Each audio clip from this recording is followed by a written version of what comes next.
সালটা 1962। ততদিনে মধ্য ভারত, বিন্ধ্যপ্রদেশ ও ভূপাল মিলে একটি নবগঠিত রাজ্য মধ্যপ্রদেশ তৈরি হয়ে গিয়েছে, আর তারই একটা অংশ এই জব্বলপুর। আজ 5 বছর হল প্রভা সেখানে ওকালতি করছে। এইটুকু সময়ের মধ্যেই যথেষ্ট এক্সপেরিয়েন্স ও বেশ নামডাকও করে নিয়েছিল সে। ব্যারিস্টার প্রভাস দত্তকে লোকে এক ডাকে চিনত সেখানে। জব্বলপুর সিটি কোর্টের এক জাদরেল ব্যারিস্টার হিসেবেই পরিচয় ছিল তার। প্রভাস থাকতো শহর থেকে একটু দূরে নিরিবিলি এক অঞ্চলে, একটা ছিমছাম দোতলা বাড়িতে। বছর 2 আগে বাড়িটা কিনেছে সে।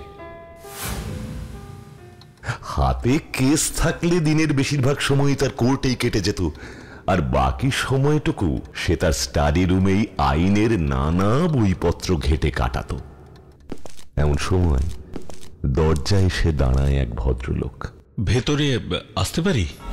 চোখের সাদা পুরু ফ্রেমের চশমাটা নামিয়ে মুখের পাইপটা হাতে নিয়ে প্রভাস ঘুরে তাকালো দরজার দিকে। আরে মিস্টার বড়াল যে, আসুন আসুন, আজ হঠাৎ এদিকে কি মনে করে? মিস্টার বড়াল প্রভাসেরই এক পরিচিত মক্কেল। বছর 2 আগে একটা জটিল কেসে প্রভাস তাকে উদ্ধার করেছিল, আর সেই থেকেই তাদের দুজনের পরিচয়। মাঝে সাঝেই সন্ধ্যায় তার কাছে আড্ডা দিতে আসতো সে। বহুবার প্রভাসের হয়ে অনেক কেসের তথ্য জোগাড়েও সাহায্য করেছে সে। আজ এসেছিল প্রভাসকে একটা পুরনো অস্টিন গাড়ির খোঁজ দিতে। অস্টিন গাড়ি? ইউ মিন ভিনটেজ কার?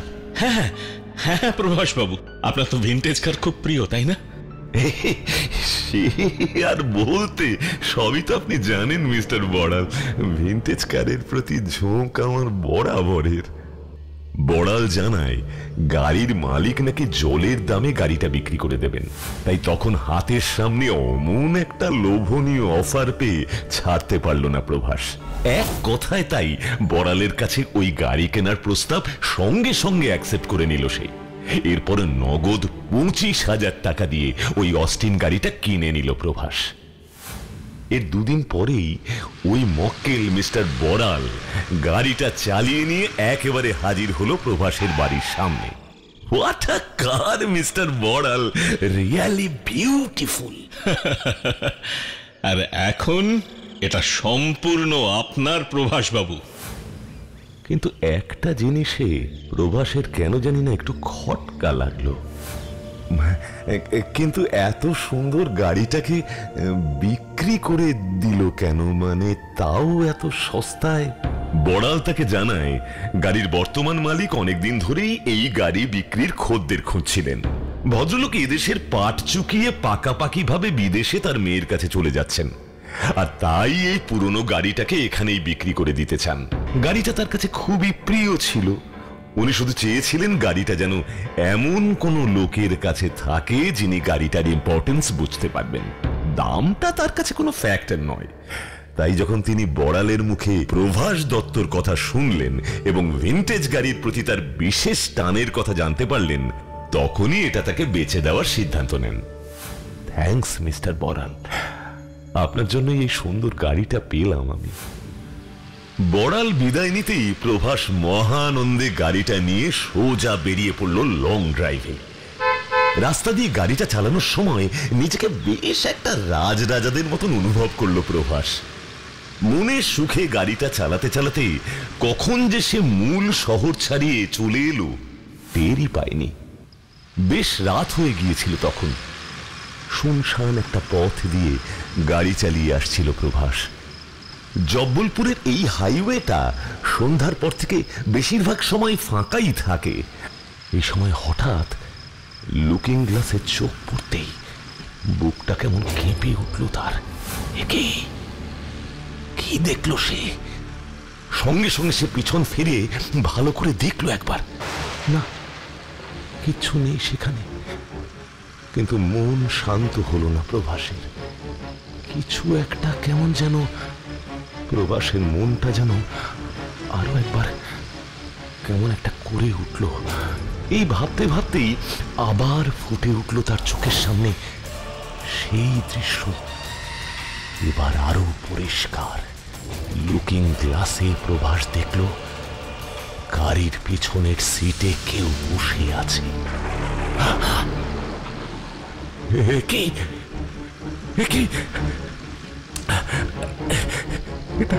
এটা কি হচ্ছে আজ আমার সঙ্গে? এই বলে প্রভাস পেছন ফিরতেই দেখে সিট ফাঁকা, সেখানে কেউ নেই। সঙ্গে সঙ্গে কোন রকমের সামনে তাকিয়ে স্টিয়ারিং সামলালো সে। আতঙ্কে বারবার পেছনে তাকাচ্ছে প্রভাস। এবার ধীরে ধীরে ঘাম জমছে কপালে। এরপর একটানা অনেকক্ষণ আর কিছু না হতেই সে নিজের মনে হেসে উঠল। ভাবলো বোধহয় পুরোটাই তার মনের ভুল, হয়তো অনেকটা পথ এক নাগারে ড্রাইভ করেছে বলে ভুল ভাল সব দেখছে সে। এই সময় হঠাৎ পেছন থেকে একটা ভারী গম্ভীর গলা শোনা গেল। না ব্যারিস্টার সাহেব, আপনি ঠিকই দেখছেন। সঙ্গে সঙ্গে প্রবল ব্রেক চেপে গাড়িটা থামিয়ে পেছনে ঘুরতেই প্রভাস আবার দেখতে পেল তাকে। সেই পাগড়ি, সেই লাঠি, সেই পাকানো মোচওয়ালা লোকটাকে আবার দেখল সে। যেন অবিকল কোনো রাজার বেশে এসে কেউ বসে আছে সেখানে। হঠাৎ তার বুকটা কেমন যেন কেঁপে উঠল। শির দ্বারা দিয়ে আবার যেন একটা ঠান্ডা স্রোত বয়ে গেল তার। একটা জড় কম্পিত স্বরে বলে উঠল প্রভাস, কে কে আপনি? গাড়ির ভেতর কিভাবে এলেন? আমি তো পথে কোথাও গাড়ি থামাইনি। জাদ্রেল ব্যারিস্টার প্রভাস দত্ত দেখছি বেজায় ভয় পেয়েছে।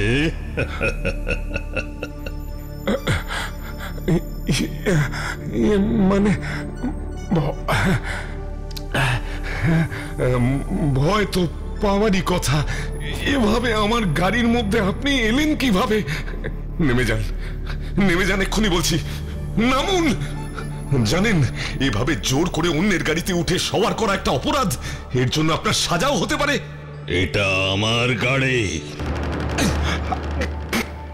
কি আজে বাজে বকছেন আপনি? আজ সকালেই, সকালেই গাড়িটা আমি একজনের কাছ থেকে কিনেছি। গাড়ির আগের মালিককে আমি নগদ 25,000 টাকা দিয়েছি এই গাড়ির জন্য। ব্যারিস্টার সাহেব, আপনি তো প্রমাণে বিশ্বাস করেন। আমি প্রমাণ দিতে পারি যে এই গাড়ি আমারই, আর কোনোদিনই এই গাড়ি আমি বিক্রি করিনি। মানে? গাড়ি স্টার্ট দিন, যেতে যেতে সব বলছি। অগত্যা গাড়ি স্টার্ট দিল আবার সে। এরপর পথে যেতে যেতে সমস্ত কথা রাজা সাহেব খুলে বললেন প্রভাসকে। 21 বছর আগের একটা ঘটনা।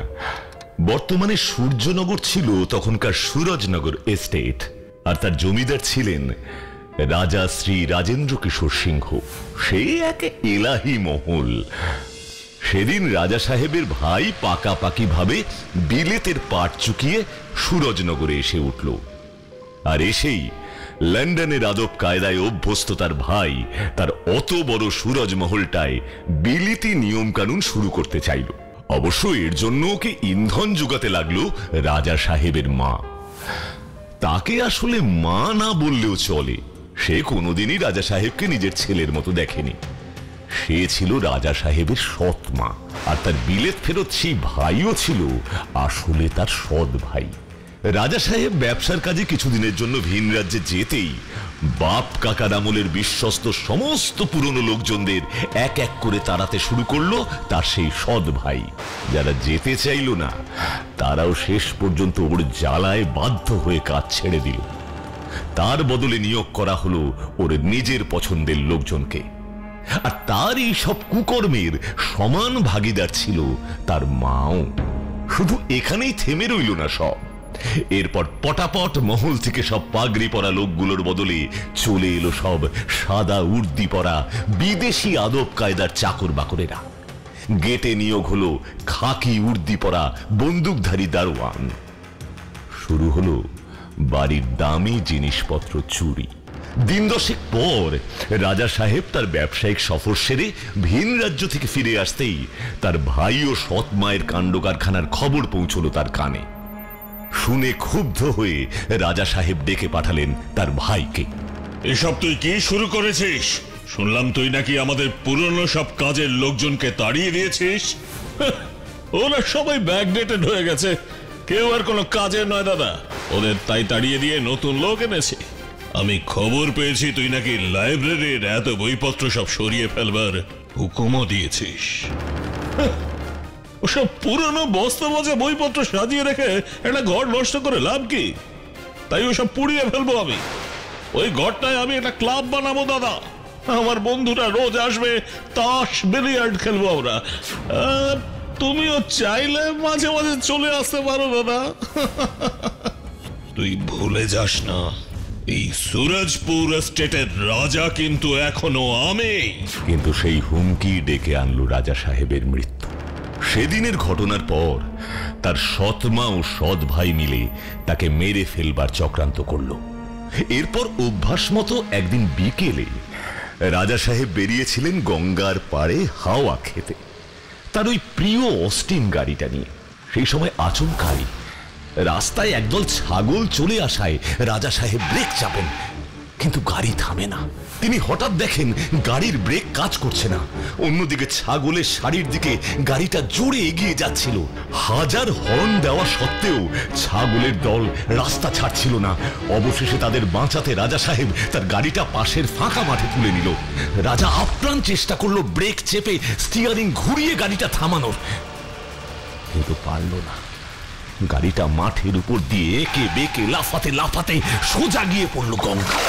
ডুবন্ত অবস্থায়ও বাঁচার শেষ চেষ্টাটুকু চালিয়ে গিয়েছিল রাজা সাহেব। গাড়ির মধ্য থেকে তার তীব্র চিৎকার ভেসে এলো, বাঁচাও, বাঁচাও।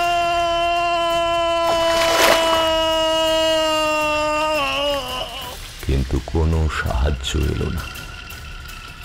সূর্য অস্ত যাওয়ার সাথে সাথে গাড়িটাও আস্তে আস্তে নদীতে ডুবে গেল, আর গাড়ি সমেত রাজা সাহেব নদীর গভীরে চলে গেল চিরতরে। তার সৎ ভাই আর সৎ মা সারা এস্টেটের প্রজাকে ডেকে রাজা সাহেবের শোক সভার সাথে সাথে তার ছেলের রাজ অভিষেকও করে নিল। আর সেই সঙ্গেই রাজা সাহেবের সমস্ত স্থাবর অস্থাবর সম্পত্তিও তাদের নামে করে নিল। রাজা সাহেবের মুখে তার এই নির্মম হত্যা কাহিনী শুনে প্রভাস বলে উঠল, কিন্তু এটা হত্যা কোথায়? আপনার তো গাড়ি ব্রেক ফেল করেছিল। এটা হত্যাই। গাড়ির ব্রেক ঠিকই ছিল। আমার সৎ ভাই চক্রান্ত করে সেদিন গাড়ির ব্রেক খুলে দিয়েছিল। মানে এখন আপনি কি চাইছেন? বিচার। রাজা সাহেব জানায় তার সাথে যে নির্মম অন্যায় হয়েছে, তাকে যারা খুন করেছে তার বিচার চান তিনি। দোষীদের কঠোরতম শাস্তি চান তিনি। তবেই তার আত্মার শান্তি হবে। প্রভাস যেন অবাক হয়ে চেয়ে রইল ওনার দিকে। ভূতের আবার বিচার, উনি বলেন কি? কিন্তু বেছে বেছে এই প্রভাস দত্তের কাছেই তিনি দেখা দিলেন কেন? এর কারণ জানতে চাইতেই রাজা সাহেব বলে উঠলেন, এইভাবেই হাসতে হাসতে প্রভাসের চোখের সামনে থেকে অদৃশ্য হয়ে গেল রাজা সাহেব। রাজা সাহেব, রাজা সাহেব চিৎকার করতে করতে লাফ দিয়ে উঠল। প্রভাসের মনে হলো যেন অনেক দিনের লম্বা একটা ঘুম থেকে উঠছে সে। চমকে উঠে চারপাশে তাকাতে লাগলো। দেখলো সকাল হয়ে গেছে। প্রভাস তার গাড়ির মধ্যে স্টিয়ারিং এর উপর মাথা রেখে বসে আছে, আর তার বাড়ির সামনেই দাঁড়িয়ে আছে গাড়িটা। পুরোটাই যেন একটা গভীর স্বপ্নের মতো লাগলো তার। কিন্তু স্বপ্নটা সত্যি সে তখনই বুঝলো যখন দেখলো রাজা সাহেবের সেই লাঠিটা পেছনের সিটে শুয়ে রাখা। সেদিন আর কোর্টে গেল না প্রভাস, রিডিং রুমেই বসে কাটালো সারা সকালটা। অনেক ভেবেচিন্তে শেষ পর্যন্ত কেসটা নিল সে। অবশ্য না নিয়ে আর উপায় কি ছিল তার কাছে? স্বয়ং রাজা সাহেবের হুকুম, তার উপর আবার সে এক ভূত বা অশরীরী আত্মা, যাই বলা যায় না কেন। এরপর সন্ধে হতেই হঠাৎ গ্যারেজে রাখা গাড়িটার হেডলাইট জ্বলে উঠল ও প্যাঁ প্যাঁ করে আপনে আপে হর্ন বেজে উঠল সেটার। প্রভাস চমকে উঠে ঘর থেকে দৌড়ে গ্যারেজে গাড়িটার কাছে ছুটে গেল। সেখানে গিয়ে পেছনের সিটে তাকাতেই দেখল সে যা অনুমান করেছিল সেটাই, রাজা সাহেব। হ্যাঁ, রাজা সাহেব বসে আছেন সেখানে। ব্যারিস্টার সাহেব, তোমায় বলেছিলাম না সন্ধ্যের পর নদীর ধারে হাওয়া খেতে যাওয়া আমার বহুদিনের অভ্যেস। প্রভাস তার ইঙ্গিত বুঝতে পেরে গাড়িতে উঠে স্টার্ট দিল। হ্যাঁ হ্যাঁ, চলুন, নিয়ে যাচ্ছি আপনাকে। রাস্তার আলো আধারির মধ্যে দিয়ে গাড়িটা এগিয়ে চলেছে।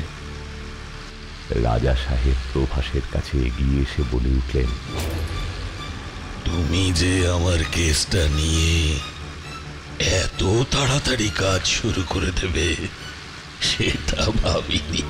Thank you barrister. আজ যেন প্রভাসের আর ভয় করল না, বরং অনেকটা যেন নিশ্চিন্ত বোধ করল সে খোলা মনেই রাজা সাহেবকে জানিয়ে উঠল এই কেসের একমাত্র সাক্ষী রাজা সাহেব নিজেই।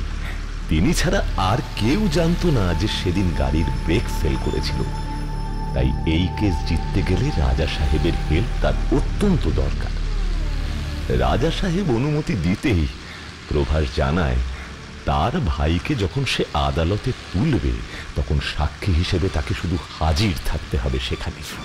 এত পুরনো একটা কেস রিওপেন করলে সবার আগেই আদালত প্রমাণ চাইবে তার কাছে, আর সেটা আছে একমাত্র রাজা সাহেবের কাছে। কিন্তু সেটা কি করে সম্ভব?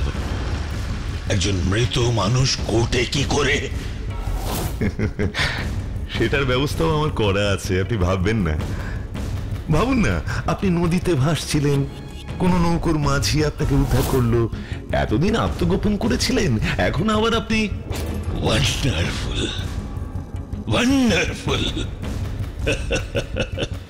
আমি ঠিক লোককেই আমার কেসটা লড়তে দিয়েছি, ঠিক লোককেই। এই বলেই রাজা সাহেব হাসতে হাসতে আবার নিভিয়ে গেলেন হাওয়া।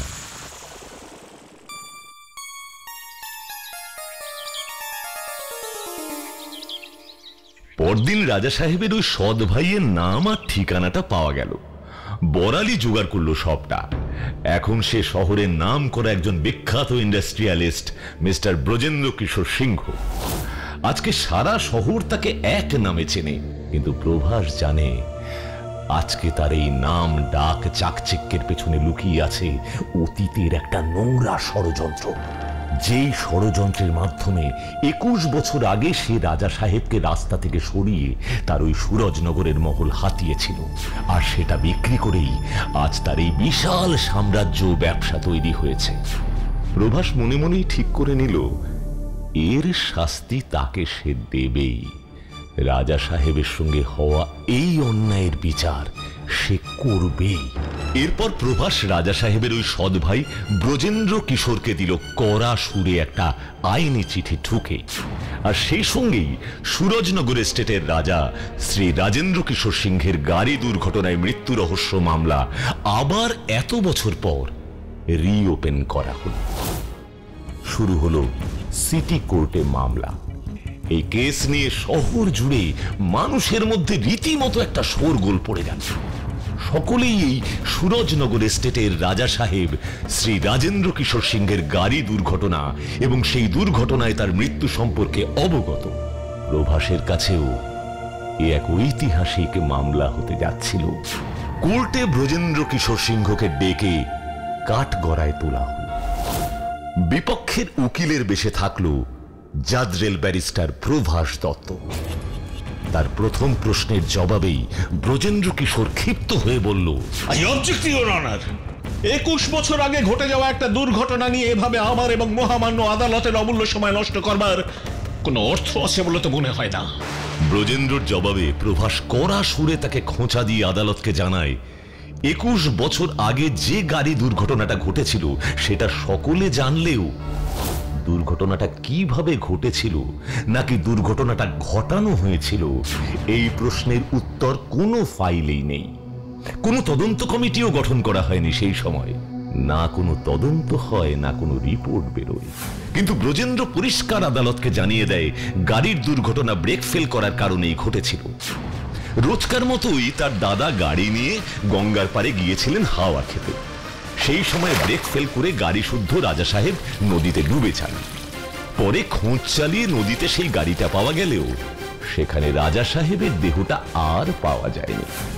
মানে অনেক খোঁজা হয়েছিল, অত বড় নদীতে কোথায় তলিয়ে গেছে পাওয়া যায়নি আর। এমনটাই ছিল ব্রজেন্দ্র কিশোরের দাবি। আর ঠিক এই সুযোগেরই অপেক্ষায় ছিল প্রভাস। সঙ্গে সঙ্গে প্রভাস তার পরবর্তী প্রশ্নের তীর ছুড়ে দিল ব্রজেন্দ্র কিশোরের দিকে। আচ্ছা মিস্টার ব্রজেন্দ্র, আপনি কিভাবে নিশ্চিত হলেন দুর্ঘটনা গাড়ির ব্রেক ফেল করেই হয়েছিল? আপনার দাদা ছাড়া তো আর কারোর পক্ষে এটা জানা সম্ভব নয় যে গাড়ি ব্রেক ফেল করেছিল। প্রভাসের ছোড়াই প্রশ্ন বানে ব্রজেন্দ্র কিশোর ঘায়েল হোক না হোক কোর্ট রুমের মধ্যে শোরগোল পড়ে গেল। সকলের মুখে চলছিল ঘটনার এক এক রকম বিশ্লেষণ। ঠিকই তো, একদম ঠিক। উনি কি করে জানলেন? এটা সম্ভব নয়। কিন্তু ব্রজেন্দ্র কিশোর এবারেও নিজেকে সামলে নিল প্রভাসের প্রশ্নের থেকে। সে অত্যন্ত ঠান্ডা মাথায় বলে উঠল, ইওর অনার, উনি ইচ্ছে করেই এসব অবান্তর প্রশ্ন করে ব্যাপারটাকে ক্রমশ জটিল করে তুলছেন। ওই সময়ের পুলিশের রেফারেন্স দেখলেই সবটা পরিষ্কার হয়ে যাবে। গাড়ি নদী থেকে উদ্ধার করবার পর পরীক্ষা করে দেখা যায় ব্রেকটা খোলা ছিল এবং সেই অবস্থাতেই দাদা গাড়িটা চালাচ্ছিলেন। ইওর অনার, রাজা রাজেন্দ্র কিশোর সিংহ মৃত নন। সে কি? কি বলছেন? আজ থেকে 21 বছর আগে সময় তো যেত। কি ইয়েস ইওর অনার, সেদিন দুর্ঘটনায় উনি মারা যাননি। উনি এখনো জীবিত এবং আজকে এই আদালতে আমি ওনাকে পেশ করতে চাই। আর তার জন্যই আমি আপনার অনুমতি চাইছি মিলর্ড। ব্যাস, কোর্টের ভেতরে শোরগোল পড়তে সময় লাগলো না। একই ঐতিহাসিক কেস, তার উপর দুর্ঘটনায় সেই মৃত ব্যক্তিকে জীবিত দাবি করছে বিপক্ষের উকিল। রাজা সাহেব মারা যাননি, জীবিত আছেন? কি কি বলছেন? কি করে আসছেন রাজা সাহেব আসছেন? ওই তো। জজ সাহেব সাক্ষীকে পেশ করার অনুমতি দিতেই আদালতে উপস্থিত হলেন রাজেন্দ্র কিশোর সিংহ। সবাই দাঁড়িয়ে উঠল তাকে দেখে। ব্রজেন্দ্র হাঁ হয়ে গেল। সে যেন রাজা সাহেবের চোখে চোখ মেলাতে পারছিল না। মৃত্যু ভয়ে যেন দেখা দিল ব্রজেন্দ্রর চোখে। কাঠ গড়ায় মুখোমুখি এসে দাঁড়ালো দুই ভাই। জজ সাহেবের দিকে তাকিয়ে গম্ভীর গলায় রাজা সাহেব বলে উঠলেন, মহামান্য বিচারক, ওই গাড়ি দুর্ঘটনা ঘটানো হয়েছিল আমাকে হত্যা করবার জন্য, আর সেই হত্যার পরিকল্পনা করেছিল ওই যে আমার সামনে দাঁড়িয়ে আমার ভাই ব্রজেন্দ্র কিশোর সিংহ। কারণ আমার মৃত্যুর পর যাতে সে আমার সমস্ত সম্পত্তি নিয়ে বিক্রি করে তার ব্যবসার মূলধন জোগাড় করতে পারে। আজকের ওই ইন্ডাস্ট্রিয়ালিস্ট আসলে একজন খুনি। প্রমাণ কোথায়? আমি চক্রান্ত করেছি। প্রমাণ চাই। প্রমাণ আছে। রাজা সাহেবের গাড়ির চালক রহিম চাচা, যিনি আপনার ভয়ে ওই দিন গাড়ির ব্রেক খুলতে বাধ্য হয়েছিলেন। ওই দেখুন, রহিম চাচা বসে আছেন। ব্রজেন্দ্র ঘুরে দেখল রহিম চাচা শেষ বেঞ্চে বসে আছে। উঠে দাঁড়ালো রহিম চাচা। ও একটা শয়তান খুনি।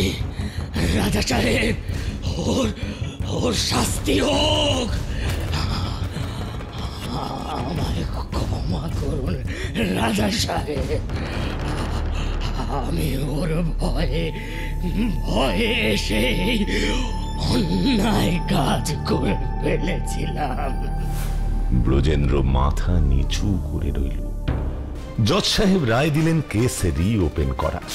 ব্রজেন্দ্রকেও আপাতত হেফাজতে নেওয়া হলো। শেষ হাসি হাসল কেবল দুজনই, প্রভাস ও রাজা সাহেব। সেদিন সন্ধ্যায় প্রভাস আবার রাজা সাহেবকে পেছনে বসিয়ে তার সেই প্রিয় অস্টিন গাড়িটা নিয়ে বেরোলো তার সঙ্গে নদীর ধারে হাওয়া খেতে। এক ফাঁকে প্রভাস বলে উঠল, রাজা সাহেব, আপনার ভাইকে আদালত যথেষ্ট শাস্তি দেবে। আপনি নিশ্চয়ই এবার ভার মুক্ত। ভার মুক্ত হলেও দায় মুক্ত নই। তার মানে? তুমি আমার হয়ে মামলা লড়লে, মামলা জিতলে তোমার পারিশ্রমিকটা তো আমাকে দিতেই হবে। স্বয়ং রাজা রাজেন্দ্র কিশোর সিংহ তোমাকে বলেছিল, ভুলে গেলে? মানে কি ভাবছো? ভূত আবার পারিশ্রমিক দেবে কি করে? নাও, আমার এই প্রিয় গাড়িটা আজ থেকে তোমার হলো। এর আগে যারাই এ গাড়ি কিনেছিল কেউ এটি ব্যবহার করতে পারেনি। আমি তোমাকে এই গাড়িটা দিলাম, তোমার পারিশ্রমিক। কি কি ব্যারিস্টার, খুশি তো?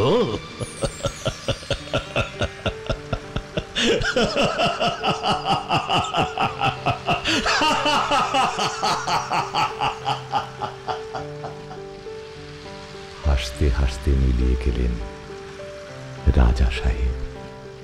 অবাক চোখে চেয়ে রইল প্রভাস। এমন সব ভিডিও দেখতে হলে এক্ষুনি সাবস্ক্রাইব করুন Animatrix digital. Bell icon click করতে ভুলবেন না কিন্তু।